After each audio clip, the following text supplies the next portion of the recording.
performance arts and cultural expression in Africa, past, present, future. 2 days ago, on the 18th precisely, we had a post session. It's quite illuminating and really discussion that happens. Today we have three presenters so far, probably before the end, for us debate. There is one of our presenters that's coming online, but she's going to, she might not be able to, she's in the hospital. Please mute yourself. Please mute yourself. Ruth Ekpoki, please mute yourself. Ekpochi, please mute yourself. So, thank you. Is in, not see her, not share her screen, because she will be hospital, or she's just going to represent her later. So when is that? All right. So we are having Mary Okocha, the game dealing Okocha Chila, is expected to chair this session. So Dr. Mary game dealing Okocha Chila, please can you start sharing the session first? While I just hold forth here. Thank you. Okay. Can you hear me? What's the name of this? Yes, we can hear you, but it's really low. It's very low. Okay. We can hear you clearly now. Okay. Okay, good day, everybody. And I'm happy to welcome you to this panel on women, performance arts, and cultural expressions in Africa, past, present, and future. I will be chairing the panel and to be supported by Ruth Ekpochi and Bumi Adedino. And Bumi has offered to, after the presentations, to take charge of the question, comments, and contributions.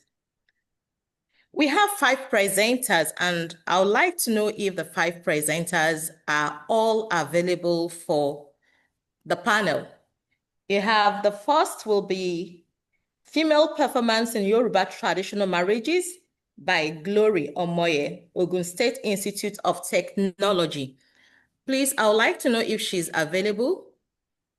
Oh, she's not available yet, but she would like okay. The second presentation will be Reclaiming Narratives, the Performance of Femininity and Sexuality in Africa by Mary Okocha and Ruth Ekpochi Olisa.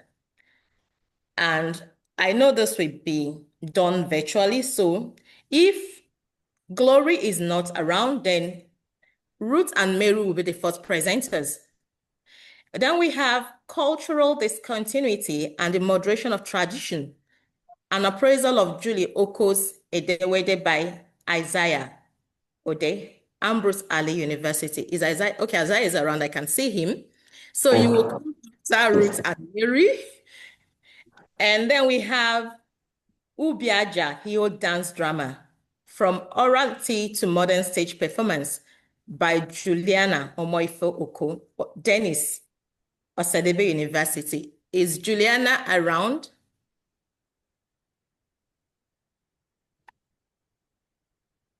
Okay, we are still waiting for Juliana.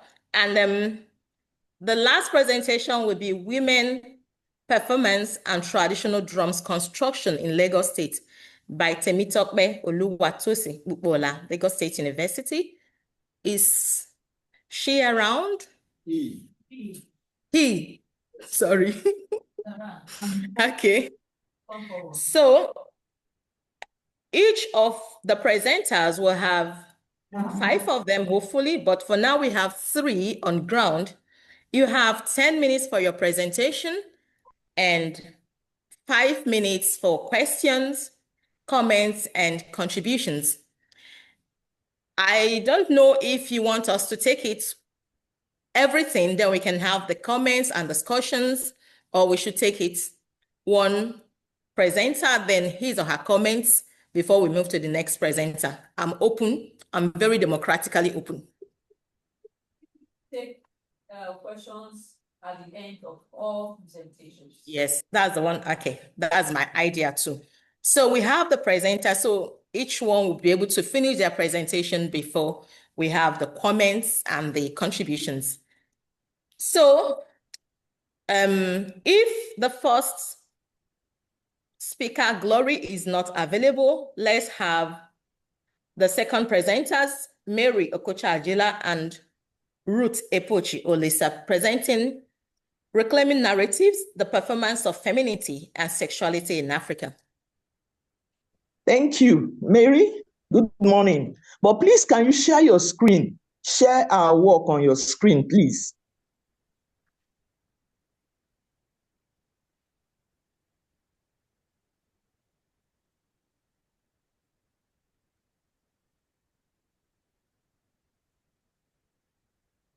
Yo. I'm trying to do that. Just give me a minute. Okay.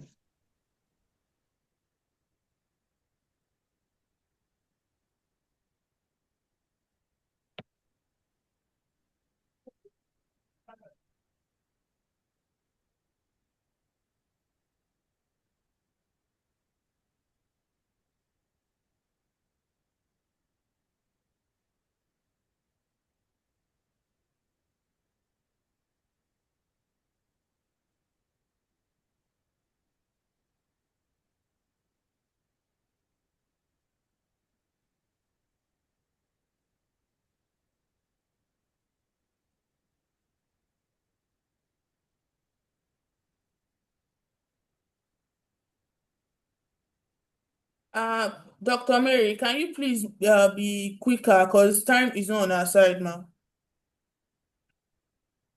Please unmute yourself now. Can I start so that Yes, you can start. Yes, you can start. Okay. Good morning, everyone.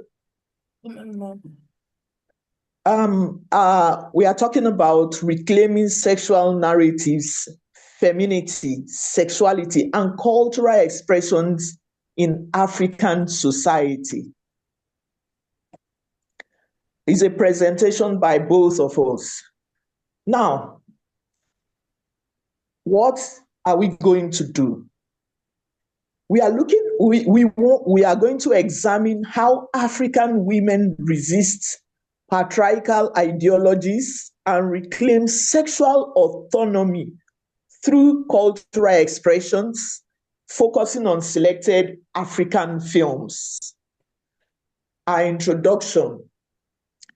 The performance of femininity and sexuality in African context is deeply rooted in historical, cultural, and socio-political narratives that have shaped gendered identities over time. Scholars have examined how colonialism and post-colonialism shaped gender roles, emphasizing the rhetorical control over women's bodies through tradition and modernity, while portraying them as peripheral figures bound by traditional roles. For females, colonization was a twofold process of racial inferiority and gender subordination.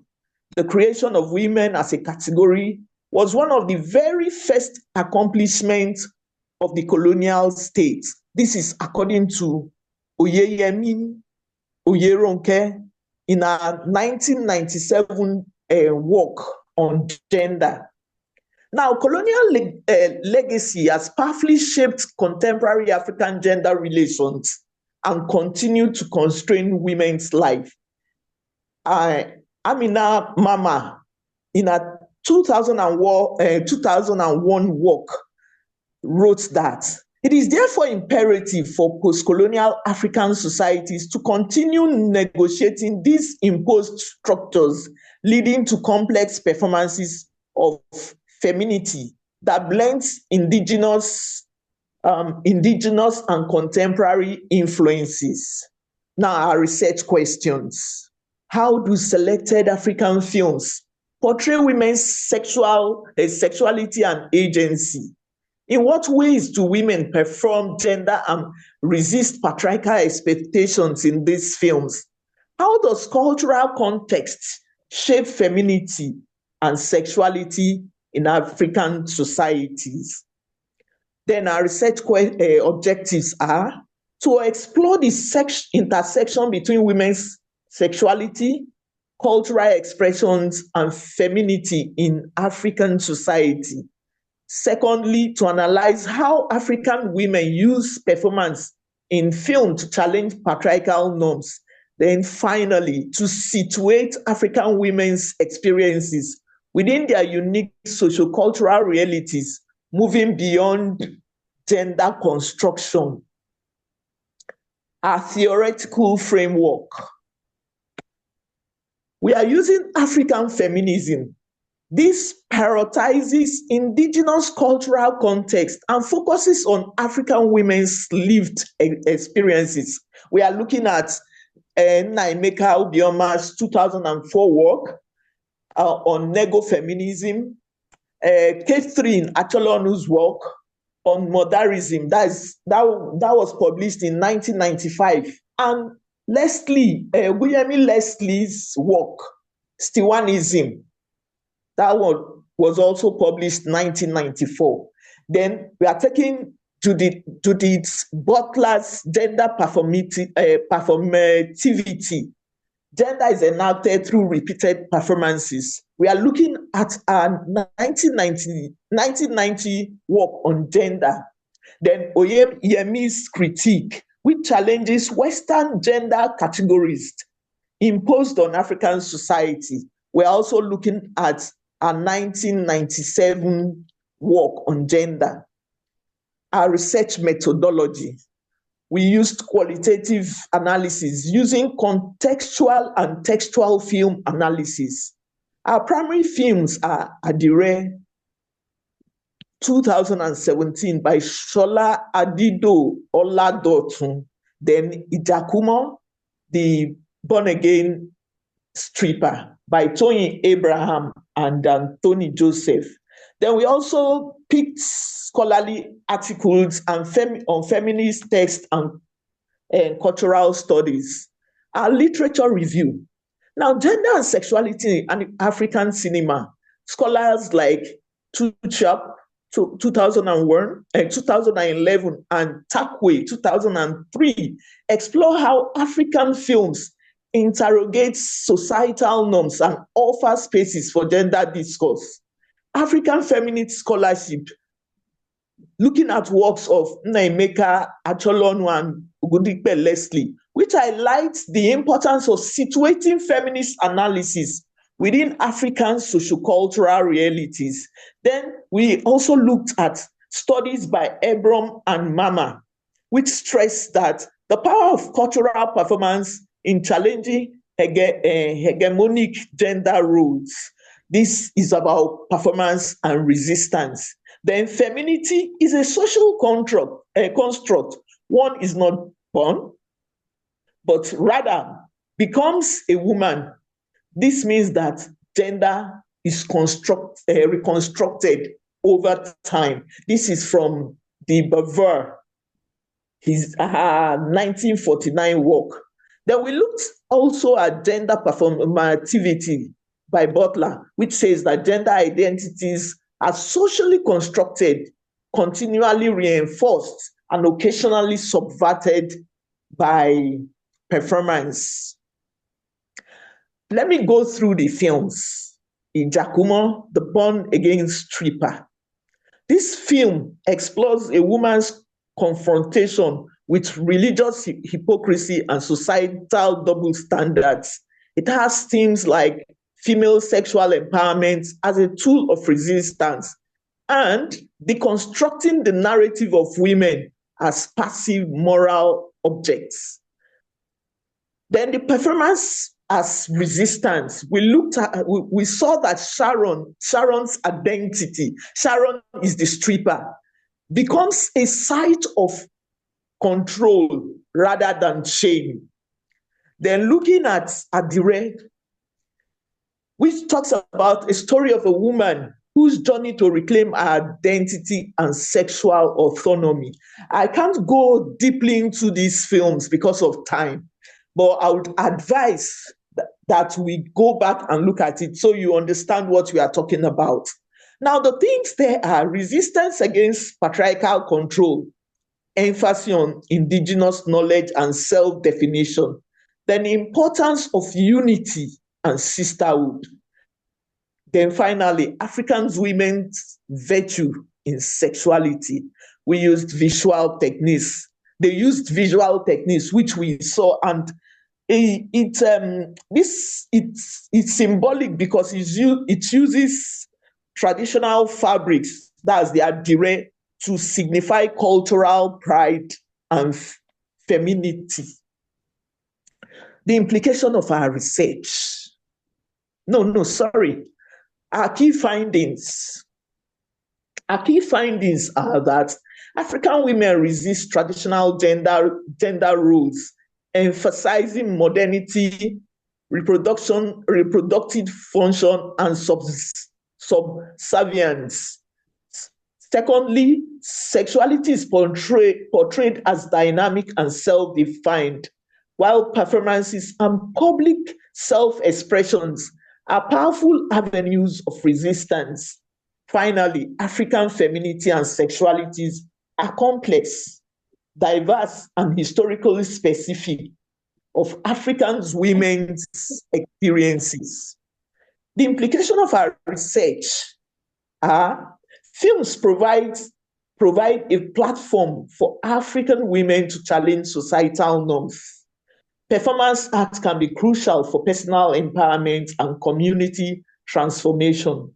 Then there is a need to further explore local feminist expression, distinct from globalized Western feminism. Our discussion: women's body as cultural texts, site of power, resistance, and cultural negotiation. Then it challenges Western gender constructs, which is echoing Oyewumi's thoughts. Performance also is seen as liberation, as portrayed by Butler's concept of performativity in gender. Now I want to conclude. Our conclusion is that African women are active agents reshaping sexual and cultural narratives. We use selected films to critique this gender oppression and create women's agency. However, future research can also explore more diverse African context and genres. Thank you for listening. It's unfortunate that we couldn't see the PowerPoint that we prepared. Thank you. Oh, thank you. Thank you. So thank you for listening.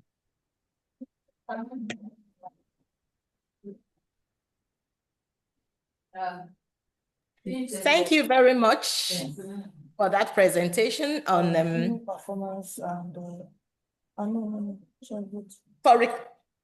Thank you for your presentation, Reclaiming Narratives, the Performance of Femininity and Sexuality in Africa. So our next presenter will be Isaiah, talking on cultural discontinuity and moderation of tradition using Julie Oko's text. Idewede. Isaiah, you have the floor. Isaiah. Hello. He is present. Mr. Isaiah, please unmute yourself. Yes, he's online. Oh, okay. Yeah, he's online. Please, you need to unmute yourself. We need to hear you. Okay, thank you. Hello, good morning, everybody. Isaiah, by title of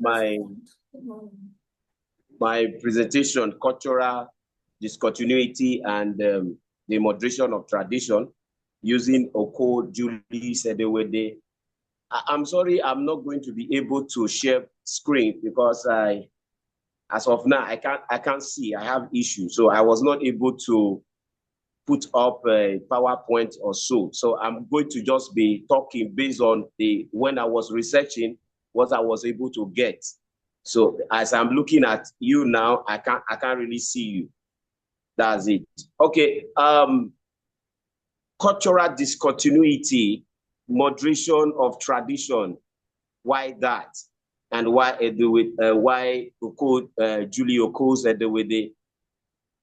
why this is not to try to tell us what culture is, but of course we all know that culture is the embodiment of people's way of life, the way they live, the way they do their things.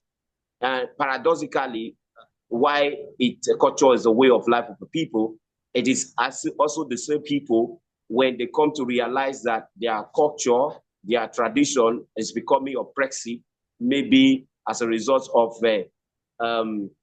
contact with greater knowledge, information that were not private to before, they try to look for how to now moderate by adopting some changes that will be make them develop and grow. According to Ugogi Wathiongo, he tells us that theater act is a part and parcel of the society, the governing of the society, of the community. And the society, theater and society, they actually benefit each other mutually, each drawing from one another, in the sense that no playwright writes in a vacuum. They draw from what is happening in the society and give back to the society as it were. And Soinka tells us that the artist is a recorder of the moral experience of the society, and that he is a voice of the people of his community at a time, usually for the growth and development of that very community. And while we are looking for growth, it is essentially to remove the ills in our society. And these ills, it is not always often all the time that the ills in our society are an individual orchestrated strategic move to benefit themselves by committing crime and otherwise. Some of the things that come to be ills in our society were conscientious decisions, choices made by communities on how to govern themselves, organize themselves, and make their community go forward. However, as they continue to develop, grow, and acquire more knowledge, get in contact with other communities or other bodies, new development, these decisions that were taken before, these choices that were made before that crystallized into their own culture and tradition, that was their bone, how they live their life, they come to realize that, these are now oppressive, because it is not all culture or traditions or all form of rulership that is beneficial. According to Geikie, it says that it is not all tradition that is beneficial to man. Some need to be abolished. And this is so because when they do not respect human dignity and human development, they need to be cut away. And when humans come to realize that, what we were doing before is not the right thing, there is need for them to moderate. There is need for them to discontinue. However, Achebe tells us that the problem of Nigeria is that squarely and simply that of leadership. Okay, now I want to remove Nigeria from that quote and put the problem of a particular people will be most times the issue of leadership, especially when the leaders are adamant to change and they want to remain with what they used to know. And this very particular tension is largely captured in Edewede by Julie Oko. And we see in that particular play that it dramatizes the tension between the desire for change and the struggle, the struggle for change and the desire to keep on with the oppressive tradition and culture. And simply put, because forefathers, great-great-grandfathers, from the very beginning, the founding fathers of the community or whatsoever, they did that particular tradition, followed that particular cultural belief, and so it must be sustained. Even when it has become inimical to growth, it has become hazardous to a human life, it has become a very problematic kind of tradition or culture. In Edewede, I'm sorry, this particular research, the method that I use is actually qualitative research. I am going to do content analysis. And in this very particular play, we see that there is a tension going on. Edewede representing the women in the society who struggle for change, or is placed side by side with Oriala, the grandmother, the mother of her husband. No. And we have Oseme in the middle of it all. The main issue is issue of female genital mutilation. But while dealing with female genital mutilation, Julie Oko is able to bring out other cultural practices and traditions that also need to be addressed. And these minor, they seem, but they are very, very powerful. First, when Edewede makes a decision as to what will happen to her only child now, Oseme, the mother-in-law says that she does not have a right to decide what happened to her own daughter, her own child, because she is not a man.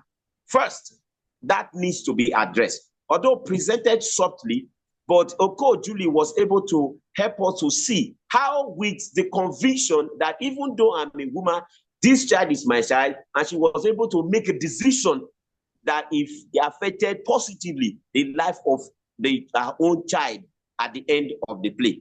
Which means, first of all, when a woman has a decision to make, tradition or community should stop preventing them, say they are the weaker vessel or they are women. Of course, they come together and they make the children. As a result of that, everybody has equal right to children. Tradition that are subjugating women, saying that because they are women, they cannot have say in the life of their children. Systematically, she preached against it, that kind of tradition or culture should be stopped. Then there are another one that she looked at was that when she was, when she is told that she's a woman and that she does not have a male child, that is another one, a male child. It is seen in the play, subtly presented, that anyone who is a female, not a male, is half a child, not equal to be called full child. Everyone is equal before God. And if we are to go to the Bible, it says God created them man and woman, and they were equal. So women should not be looked down upon, that because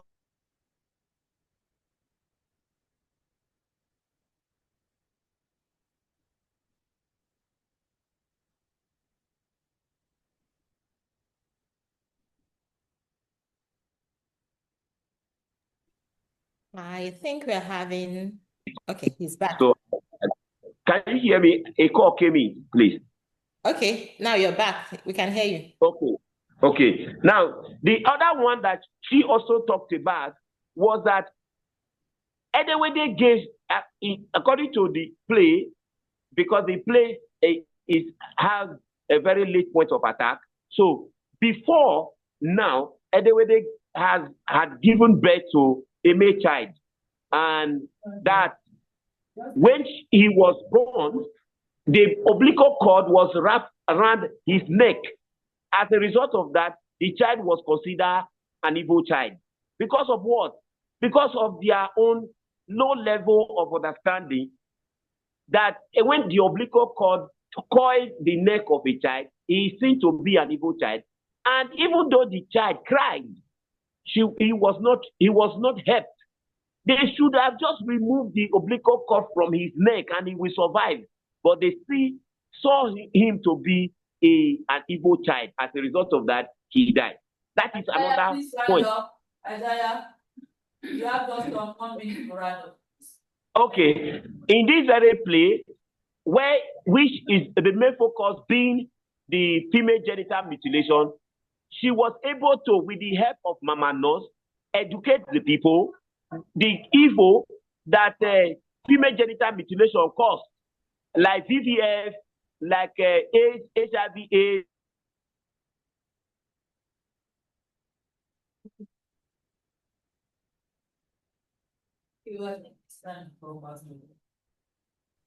Okay.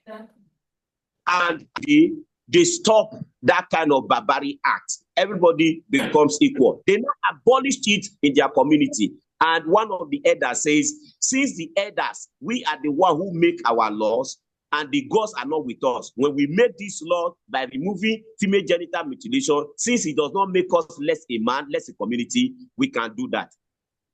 The conclusion is there are so many practices today, but with the help of theater, art, and performances, we can preach against it, enlighten the people, help people to know the tradition that they are supposed to abolish. By the time we combine together the science and new development, so that our community can move forward rather than remaining backward as to how our parents did it, which is not beneficial in today's world. Thank you very much. Thank you very much. Okay, thank you, Isaiah. I don't know if is Gloria around now? Okay. Okay. So we will have your own presentation, Glory. Glory is not around. We have Temitope Popola physically. Okay. Let's have Temitope's presentation. Thank you. Okay, thank you. I am Temitope Popola. So the title of my presentation is Women Performance and Traditional Construction in Industry. In the course of my research, I discovered that many researchers have done a lot on women involving in performance of traditional drums. Why? So I decided to focus on participation of women in the construction of traditional drums in urban cities. So the main aim of this study is to bring to limelight the involvement of women in the construction and production of traditional drums in contemporary African society. So the objective is to provide a background on the traditional drumming practices. When I talk of traditional drumming practices, I talk of the art of drumming, construction, and production, anything concerning traditional drumming practices among the Yoruba people. So I'm also to discuss the philosophy that we don't have to for granted men at the expense of women. So also to look at the materials used in the construction and production of traditional drums. So in order to address this issue, so this study wants to present the findings from the field investigation conducted. So by looking at the involvement of women in the construction of traditional drums, such as dundun that is commonly known as gongo, and that we call talking drum, waka drum, at Alunilapa African Drumming Institute.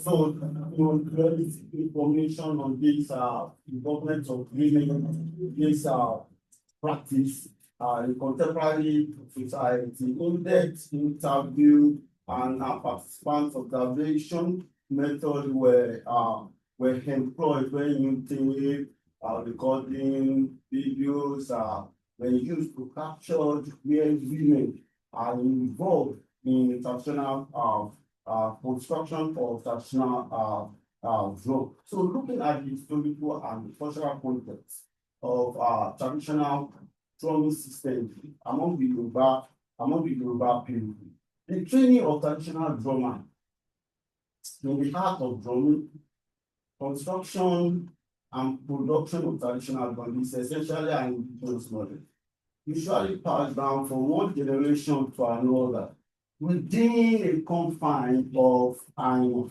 agalu. Who is an agalu? An agalu is historically believed to be the forefather of traditional drummers.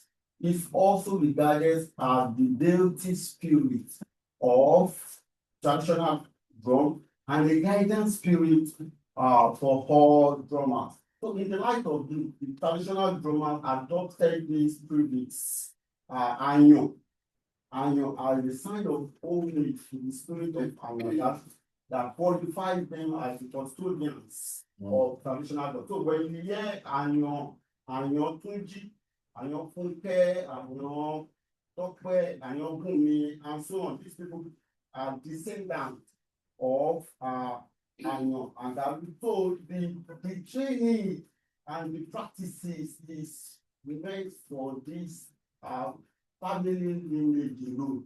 Even within the family, it is only the men that are fully allowed to participate in the construction and the production of traditional drum. Women are restricted. That is to say, the Yoruba drumming system over the time undermine the capacity of women in musical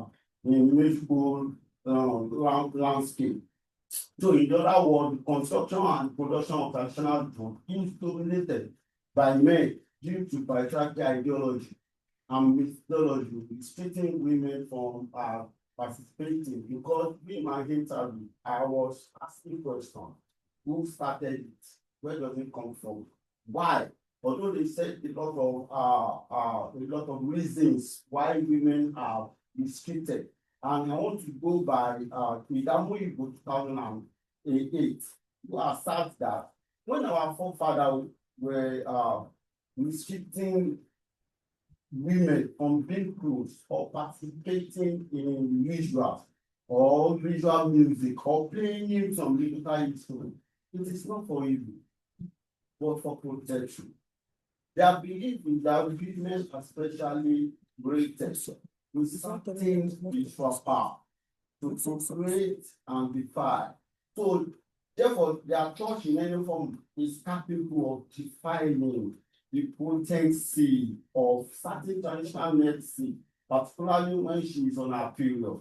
So most musical rituals that men performs are intended to protect the family and the entire community from intended dangers. So she submitted that if restricting women will ensure efficacy of these protective devices, thereby protecting the family, it is therefore no evil. Of course, in Africa, traditional drum is beyond just musical instrument.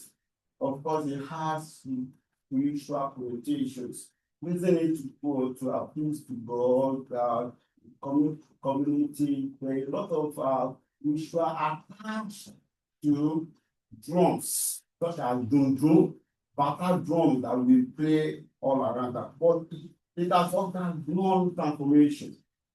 Many of these drums now, unlike when they are being used for sacred purpose, sound that are people up to now, there are certain bonbons that you will not see any around because it has some spiritual power. So those instruments are being kept. But these instruments, those drones that have gone through some transformation. So to back up this this work, I want to go with the theoretical framework that says this study will be based on feminization of labor force. Because the topic is the involvement of women.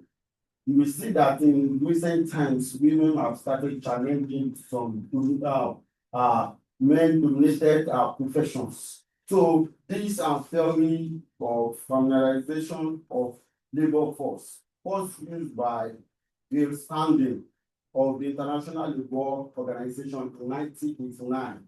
He observed that around the world there has been a rise in female labor force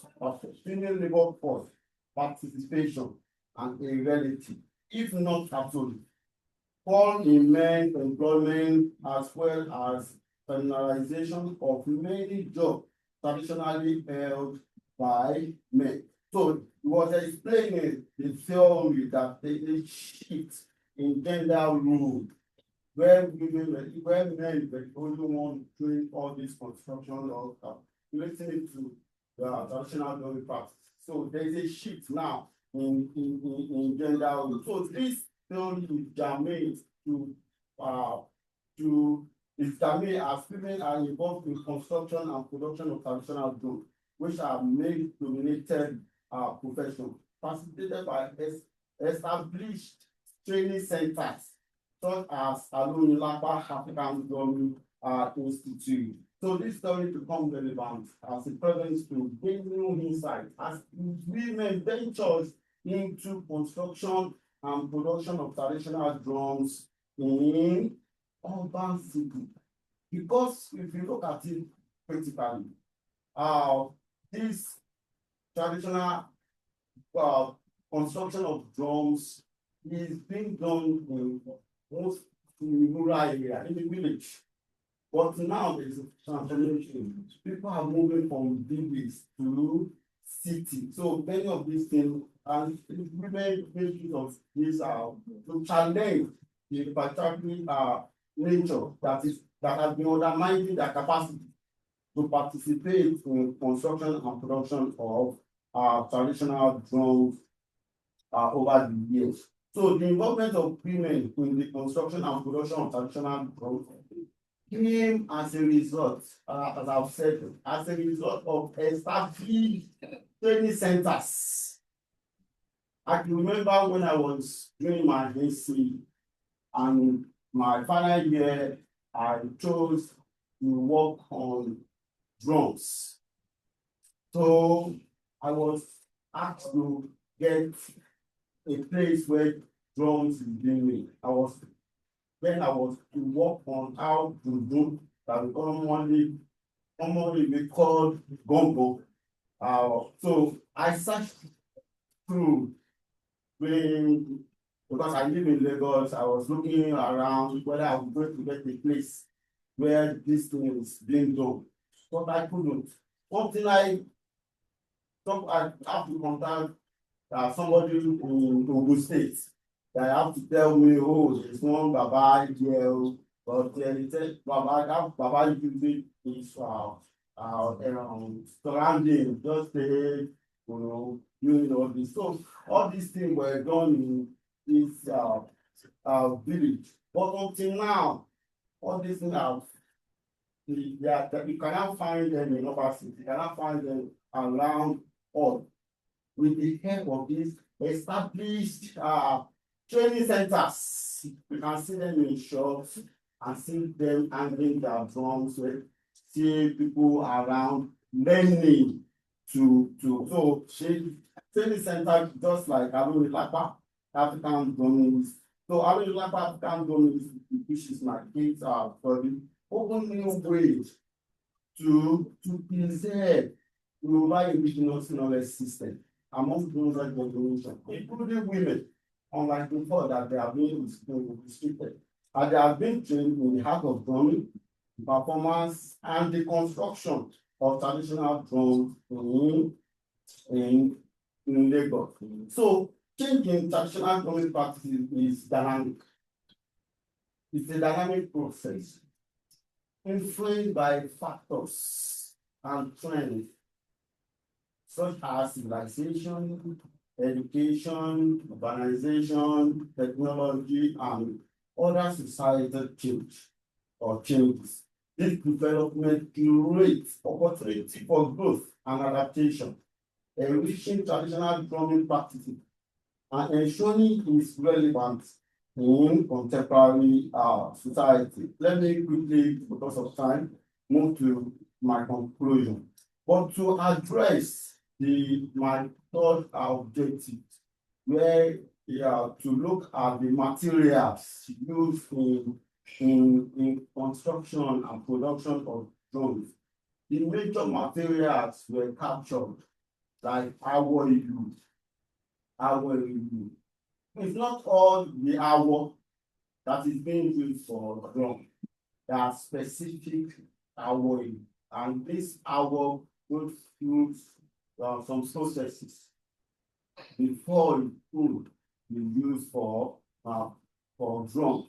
But in most cases, they use ewúrẹ́, ọmọ ewúrẹ́, the bettis. We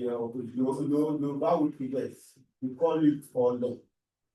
So that is what they use, and also wood, and there's a particular wood that is being used, particularly omo.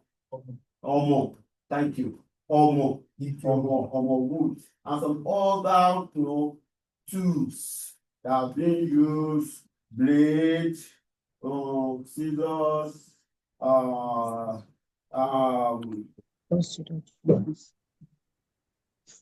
they use blade, they use a lot of things for in construction of these instruments. Let me move to quickly summarize my conclusion.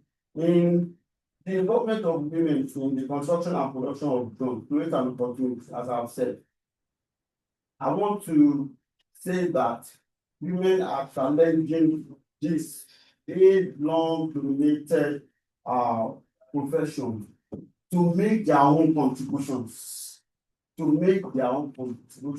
and make sure that these traditions is able to stand the test of time. So I want to recommend that public and private organizations are to advise.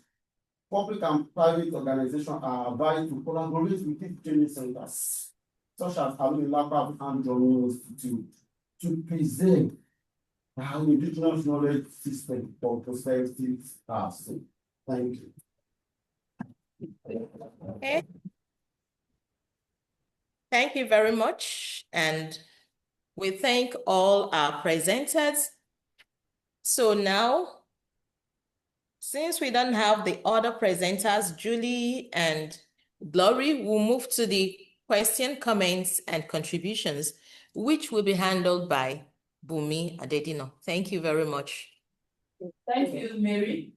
Once more, I think we need to applaud our presenters. We've all listened to their submissions, and now to have the time to discuss and make contributions. And of course, just as we know, LSA is a grant for breeding great minds. So whatever contributions we're making is not destructive of the criticism. So we want you to please, if there's anything they need to do to improve their work, please just tell them, and then we will take it. Yes, if you have a question, can you raise up your hand? That's one. Yes, please.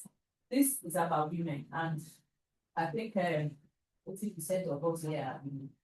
So let's share ideas. Let's talk about ourselves, especially based on research. Yes, one question for now. Okay. Okay, two. Okay, let's take the two. Probably we'll take others. Please tell us your name and then ask your questions and make contributions. Good morning, everyone. Good morning. Moses Moreneke is my name. My question goes to Dr. Opokuola. He just presented his paper. I have two questions, sir. Presently, plumbing is male-dominated profession, like you presented it in your presentation. Now, with the introduction of women into that profession, do you see men giving them a kind of challenge so that they will not take over the profession from them. You know, whatever women lay their hearts to do, they succeed and achieve it. So men can feel threatened that all these women that are coming, will they not chase us away? Because they know that once women come around, they will be more professional than they are as men. So do you see them giving the women challenge? If you see it, perhaps it will be part of your presentation so that women who are going into that profession will get prepared to know what they are going to face. Then another thing is, like, do you see, presently, they, like you said, they use fetus for the production of oil.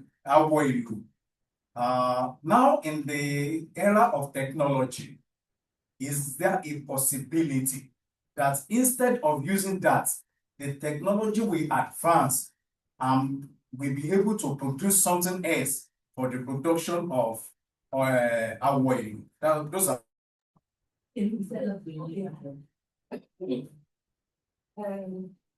First of all, my name is Ngogo Ibanjo. And then we want to also commend all presenters here. Really, everybody is very straightforward. So I just want to ask, it's my question is directed to any of them. So, and it's actually almost the same, almost similar to what he said. Because we have women who also dominate positions when men are also occupying those things. So I want to know, because sometimes when we have women in some positions, they are not treated well by the men. Either the men feel threatened. When some women give instructions, they'll be like, I have somebody like you at home as my wife, who are you to talk to me, or to give me directions, or to tell me to do something. So they feel too big to just adhere to whatever it says. The woman in that position, somebody who is even in a higher position. So they tend to make her very uncomfortable. They tend to frustrate her to the extent that she just, the women who can't take it, they just quit. Then they find them and make them go back into the field. So in this kind of situation, how can we move on to be on the feet? We will not feel present by the way when we identify social Okay.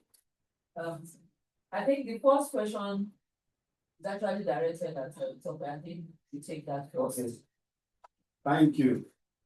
Women challenging men. Well, they don't challenge, they are only making their contribution. I was saying yesterday when this kind of discussion was brought up, and I love the contribution from one of the said we should talk more of their streets. You are not in any competition.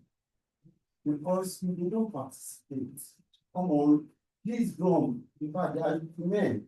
No, in fact, it's even going into extinction at some point. The involvement of women now will help to preserve and sustain it. Because men need more money. If you cannot feed us, of course we will drop it and go to other things to get more money. So women participation is not for competition. It is also to add to the development and the growth of this common. Most of the time, what we see is that we try to do a barrier. We are talking about Yoruba culture first.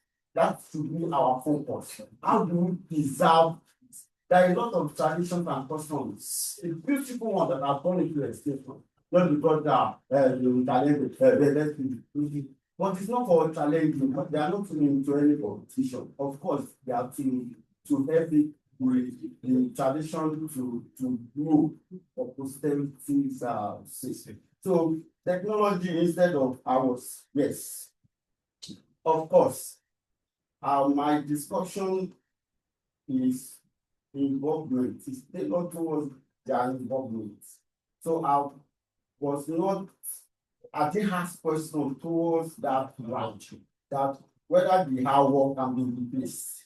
But I know that I've so I think I will make more research on it, whether it can be replaced. And still get the original sound. Actually, involvement of women in drumming profession, I too don't see it as a competition, but it may be necessary that that is put in your presentation in the paper so that men folk will not see it as a challenge, will not be threatened. You know, when men are threatened, it becomes a challenge for women coming into that profession. That is the angle from which I'm coming, sir. Yes, sir. But even, I'm so sorry, even when you see women playing, in fact, people get called more. Yes. So I think it's not for competition. I'm not saying for person, but thank you. I'm going to disclose so that in many of my subsequent presentations, they would like it. Thank you very much. Bukola. The question from Banjo. Yes. Please, she's directing that question at any of the presenters. I would like that people online, presenters online, should be contributions to that. Please, can you repeat the question? And be loud. Hello? Yes, please. Please, I couldn't get the question. Can you repeat it? Okay, she will.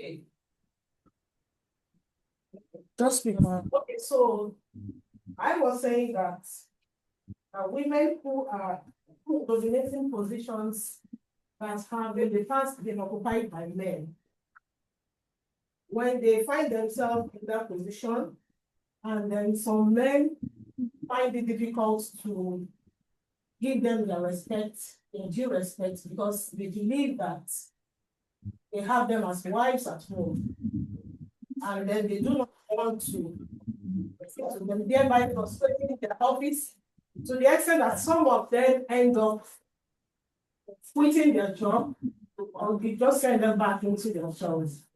So in this kind of situation, how can such women, how can they be helped to be on their feet? Okay, let me say something on that. Any man that does that because a woman is at the helms of affair, it means that that man has a complex issue. Because in his family, whether he likes it or not, the wife controls him at a point. He might not see it as control, but there are some ways women pushing what they want, Yes, and you must accept it. The mother, before even the wife came in, the mother has been there, and the mother has done so much control, has so much control over him. If he has an elder sister, it's also like that. So if you have such people around you, there are ways you just treat them. Either you ignore them, always do your official duties, but you ignore them after that. And if they don't do it, what is query for? Let him go and answer management or wherever he is. And if they quit their job, like I said, it is an issue of complex. Okay, can I come in here? Yes. So, this is a topic I just wrote a paper on using the broadcast media, and I was a broadcast journalist for several years before I joined the academia. And it is a reality that the female resist the authority, the males, resist the authority of the females. And that is because our society is patriarchal and we cannot run away from it. So the society is one of those challenges that creates this atmosphere that tells you that the man is in charge. And that is why, from my part of the world in Delta, being the Ada, I cannot get anything from my dad. Even if my brother is 10 years younger than me, he owns everything. So the society has given the authority to the female because our society is patriarchal. And now, how do we handle it? I did interview with 6 female executives in the radio in Nigeria, and they have different ways of handling it. One of them is like giving query, like you said. The other one is one of them said one way of handling it was that she formed her own cabinets and you step them aside, make them irrelevant. Yeah. Okay?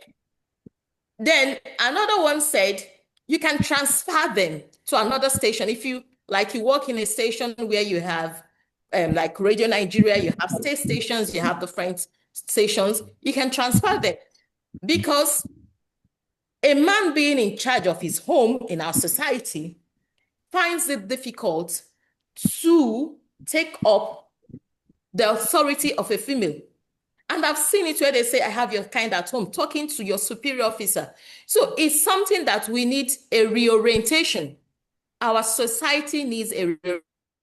And so if each person finds a way of handling such situation, it comes to the part where these men will get to realize that if I resist this authority, it's going to affect me negatively.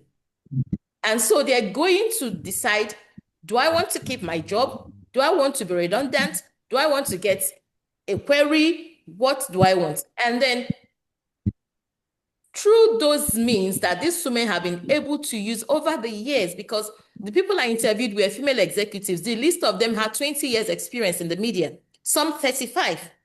And each of them had faced this challenge she's talking about. So I know what she's saying. Each of them attested to facing this challenge. And we can't run away from the fact that the society, our religion, we have the males as leaders, pastors, whatever. And because the authority has remained in the hands of the male, we can't run away from it. But we have to find a way of reorientating our society so that they realize that a woman now can be in authority, and it is at your peril if you decide to resist such authority. So that is my own contribution.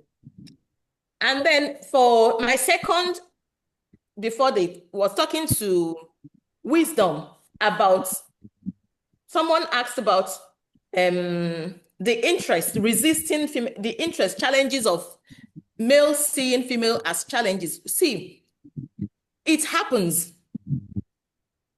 Now we look at one, if we're looking at women coming into this Yoruba traditional drumming, we look at the female interest. And then we also look at the fact that the male are going to see them as competition, whether we like it or not, it happens.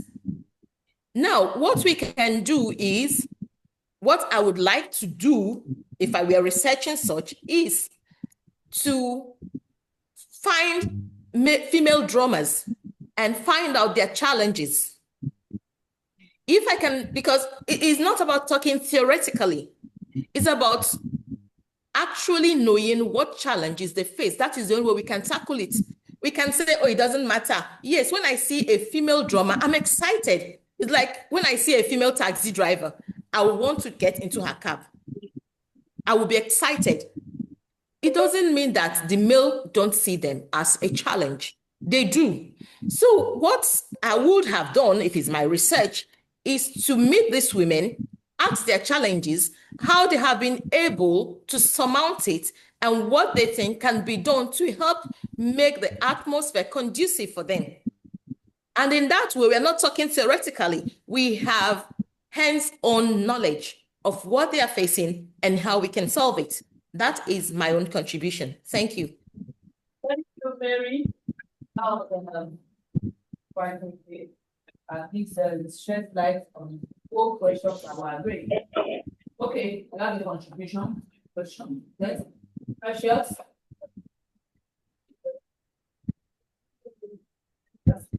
please speak out. Okay. I was in a section yesterday where they were talking about drum, Okay. being a talking drum. And growing up, I just love, I'm not Yoruba, but I just love the sound drum makes. But I didn't know it actually has a message. Of course. I didn't know it actually has a message passing. So my question is the event that people came to when these drums. So my challenge is, you not be able to, because the man said there's a way they put strings, like you not be able to teach them the same thing. Maybe they don't do, they don't look strange, play jump, maybe not just yes, except maybe just for fun and so on. We don't really know how to pass a message through to drum. Okay. Okay, my futures are that vision that I forget from last presentation. Your topic was talking about drum taxes. So I was thinking that for the time I saw the body of the world, it was drum making, female in drum making, making drums. But the topics reflected something drum taxes. So I was looking as I thought what you were going to be telling us is female involved in drumming, not in drum making, or are you combining the two? Yeah, I also have a question or contribution. I don't know. Now, from your presentation, quite all right. Drumming is exactly we know that. But we are not looking at it just from the artistic point of view now. It means that these females also will earn a living. So profit making also. So economic growth apart from cultural prosperity, and also transmission of that culture. So I want to ask, when you are talking, you said there's a aspect of sacredness on some of these things that women will be proud, that some things that women cannot do. So that's sacredness. Has it been removed from these women that are learning the truth? Okay, is there a way that has been overcome? And if it has been, and everything is now open, no, nothing is shrouded in secrecy anymore, just like Precious said. So why was it hidden before? Is it just to put away females from attempting, and that takes us back to competition?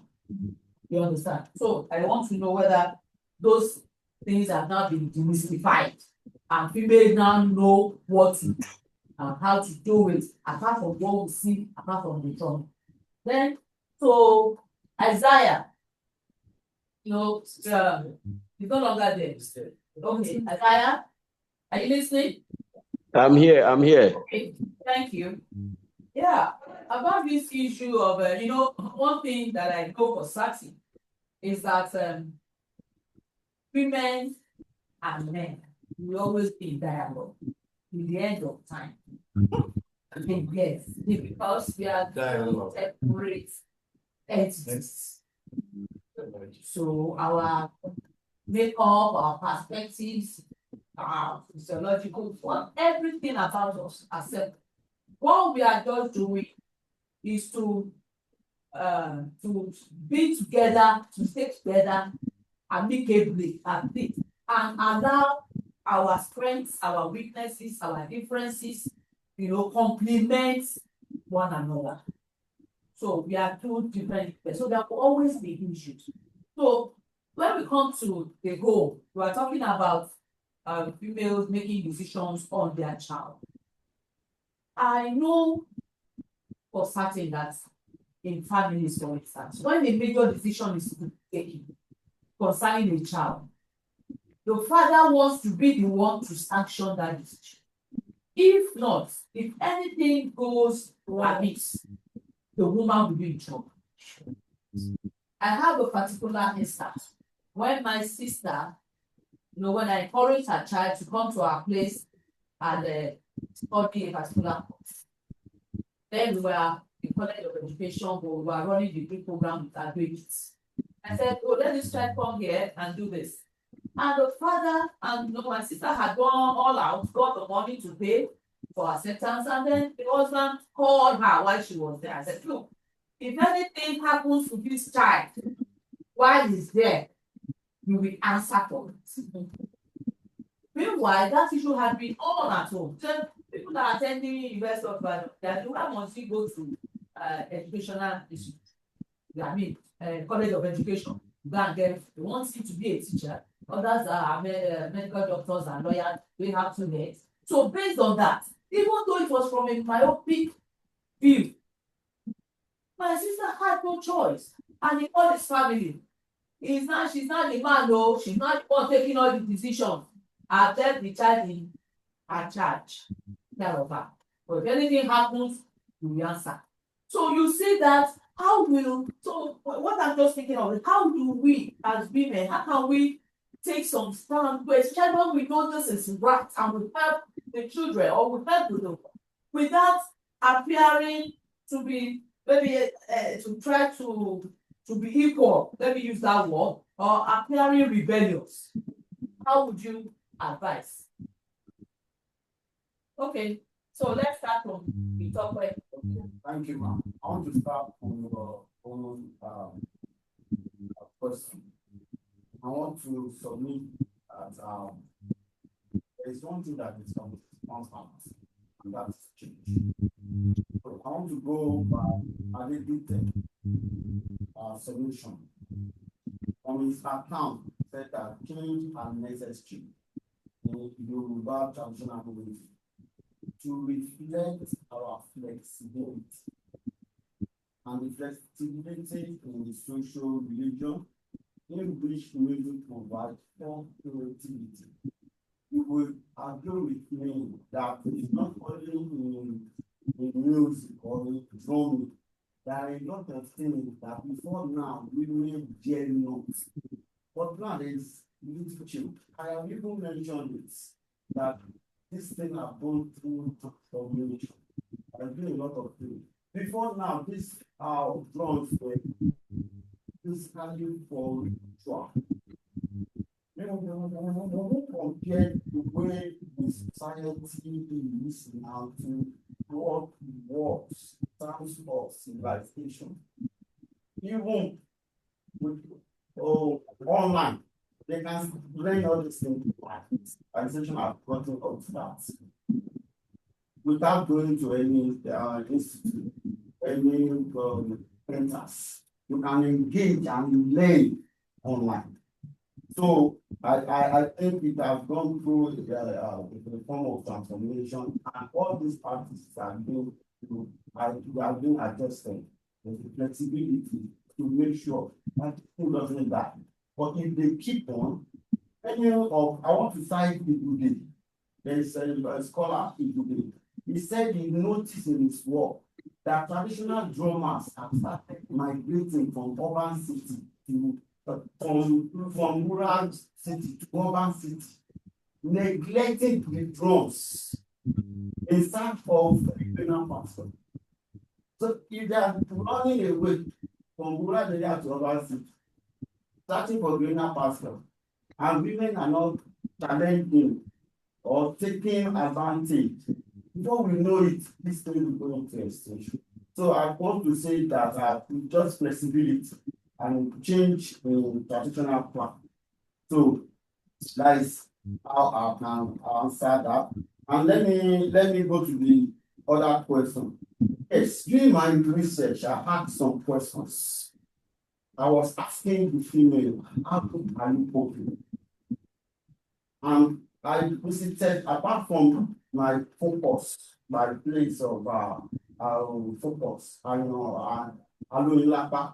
visited other 3 centers just to get more information and be able to see their responses.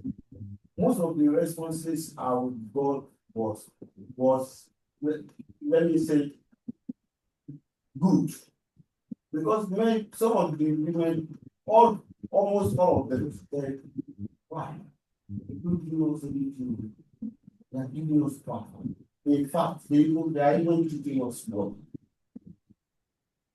If I suggested another topic to try and see how women eventually that we have. So the responses that I got from them is that we were able to teach them, not keeping anything away from them. And don't forget, most of these centers are for business. So if they don't teach them and they don't know it, of course, how will they be able to get more people to attend? So that is another answer that I can give. So drumming now involved, yes. I don't know whether you gave me. I said initially my topic is women performance and traditional drum construction in Lagos. But in my research, I've discovered that many research works have gone on performance. It's not that women plays drums, traditional drums now, but there's a little of nothing on women involvement in construction. So I decided to work more on the construction of other. Thank you very much. So Isaiah, please. Okay. Where I wanted to make my contribution to that part where we discussed about how some women, some men react when women are their bosses.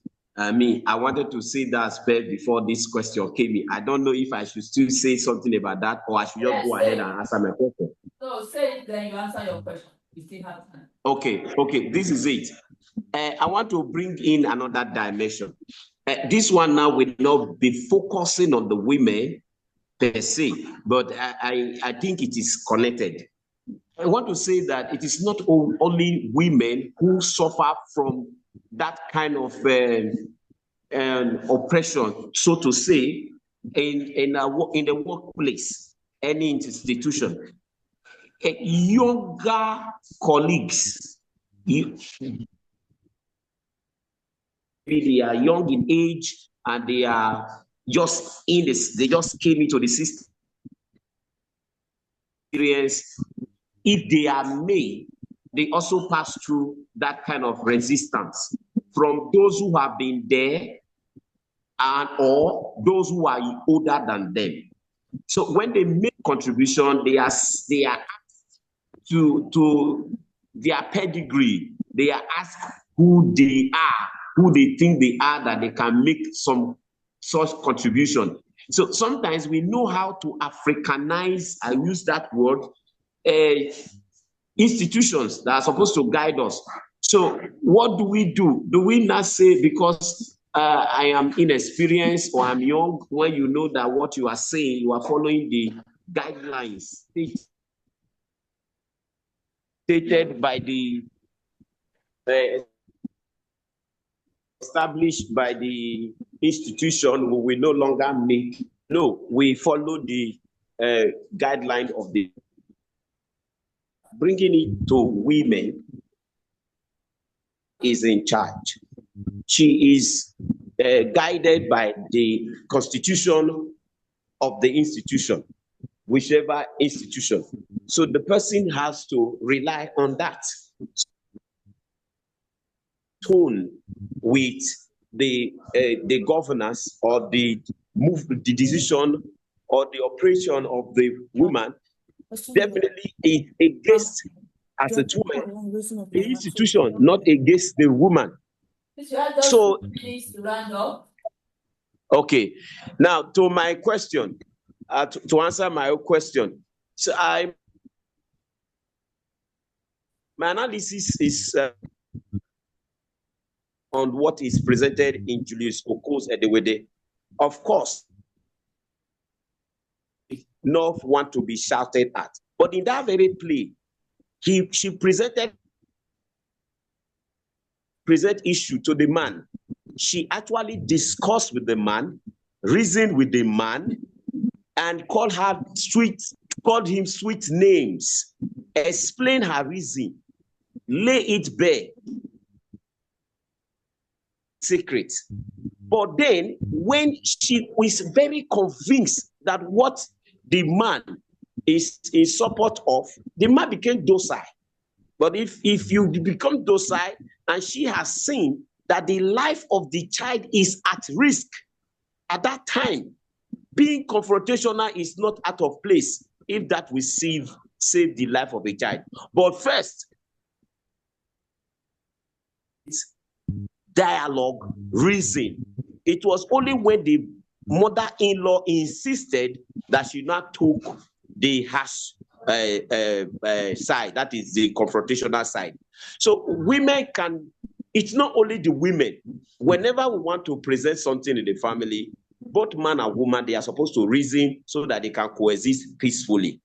But when one is adamant and the other one is so sure of danger of the child, if being confrontational will save the situation and save the life of a child is better than any other consequence that will come between the family. That is the presentation given in the play. Yes. Can I say something? Yes, please. Women, in fact, African feminism has always talked about complementarity, negotiation, the snail scent to Zigo. You know, they had a dead crisis in our hands because of female the mutilation of her organ. Now, the mother has seen that this thing nearly took her life, and it has taken one of her daughter's life. That's why she was insistent on this present one. Let's go to our normal everyday life. You spoke about, Dr. Bumi, you spoke about your sister's issue with the husband. What if that child has not gotten into school for 2 years? Will the father still insist that she should not, or he should not go to a college of education? It's a question. Yes. He had not been in school for he was going to 5 years after he finished secondary school. 5 years. Yeah, Then he wanted to study medicine. See, I will call the man names because I will call the man names because it means you want to destroy the life of my child. How would they take home for 5 years? Now, it's over 30. The child has not gained admission to now, he's over 30. Wow. And now they are so worried he has turned to a reality.